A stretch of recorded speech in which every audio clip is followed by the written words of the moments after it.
This is Randy Bird with Tuesday Titans Live. So Christopher and his beautiful wife, Summer, own a boutique brokerage in Arkansas, the Walmart capital of the world, right? Isn't that right? You're in Bentonville? That's it, Bentonville, America. Bentonville, America. And that's Walmart headquarters, right? It is. This is where it all started.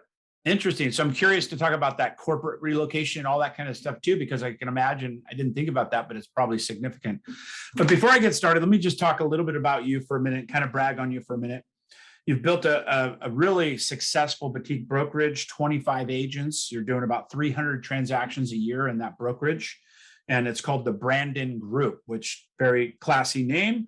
Obviously, it never goes wrong when you use your name.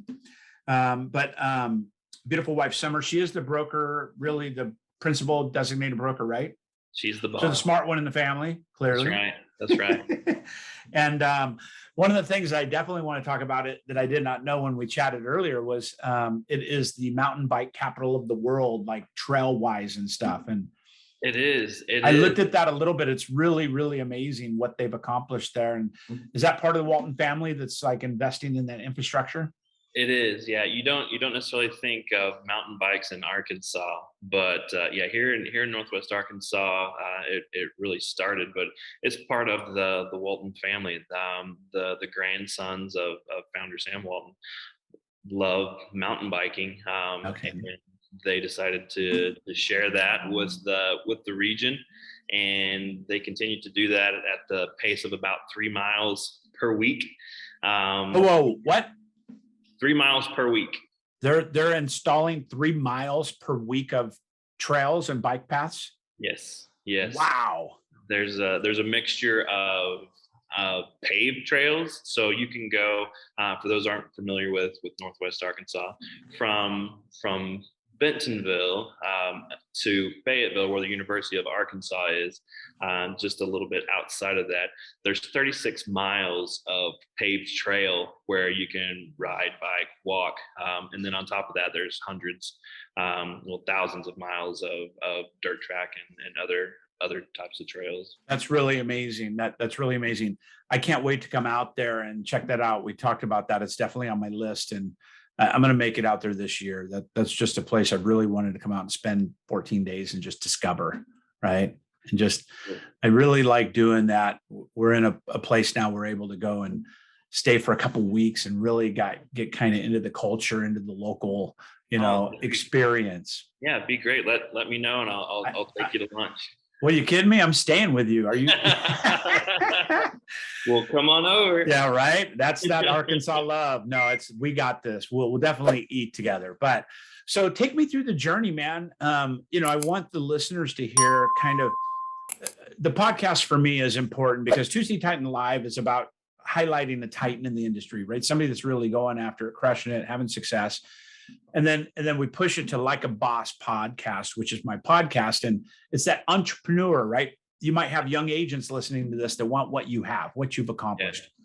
You might have seasoned agents that want to scale and build. And so I'd love to dig into that with you today, but start me on the journey. When did you get your real estate license and what did you do before that? So to give some context. Yeah, absolutely. And I'll kind of bounce it around a little bit and kind of do it out of order. But essentially, growing up locally in a small town, I always enjoyed real estate. I bought my first house when I was 19 and fixed it up, made some money and went about it, a few more times. And before I met my wife, and whenever I met my wife, she had been practicing real estate in Dallas for a number of years. And I convinced her to move to the wonderful state of Arkansas, where so you're salesman early in the relationship. Right. Right. And at that time I'd gone through a few different stages. I was a general contractor and somewhat of an entrepreneur, and had always enjoyed real estate. And so whenever we met, she was qualified to open up her own brokerage. And so she's very strong-minded and didn't want to share commission with anybody else or do what anybody else, was telling her to do outside of the commission. Yeah. So she's very particular on following the rules, but so opened up her own brokerage. Shortly after that, I I was licensed just to be able to help out Yeah. here and there, open doors and do different things like that. One of her passions is yoga.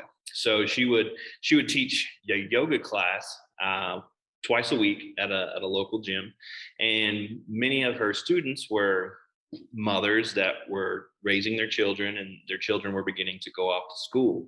So just through conversation, she would say, you're intelligent and you're capable, and you're looking for something else to do. Would you like to try, real estate? Yeah. Originally, there was no plans to have any agents. It was just going to be us. We were going to do our own Really? thing and not have to worry about anything. But honestly, and just to kind of share this at a different side of the coin, a lot of times people get into real estate. Hey, I'm gonna build a big team. I'm gonna make a lot of money. We're really gonna take things over. Our approach was, we're going to do our own thing. We're going to help some people, and we're going to make some money in the process. Right. But it was interesting because the first several agents were yoga students that their kids were off into school, their husbands had good jobs, and they were looking for their place in the world. Mm. And so this gave them direction. This gave opportunity to go out and see houses, to spend time with people, and to make some money. So we've continued to kind of go on that same track. It's really interesting, and as you mentioned, from a sales standpoint, people will come and interview with the brokerage, and it's kind of a testament to my wife. They'll share, hey, we're doing this kind of volume, and we like the group and would like to come on, and she'll stop them and say, that's great. It's not about numbers for us. It's about taking care of people. What's your heart? Is Wow. it, you want to take good care of people, and it's not necessarily counterintuitive, but it works really well because those people tell someone else and tell someone else. It's infectious. It spreads, good or bad, right? It is. And back to her being a stickler for the rules, we've been able to gain a very good reputation in the area, just for, okay, we're going to do it by the book, and You're going to do it the right way. correct. And so it's again kind of counterintuitive that the slow roll as opposed to the going out in the big approach and trying to go big. And in our numbers for the area, we've depend on what the rankings are. It depends on what the competition is actually. Yeah. But we've been top 3 in the area for specifically for reader's choice of a local That's cool. magazine.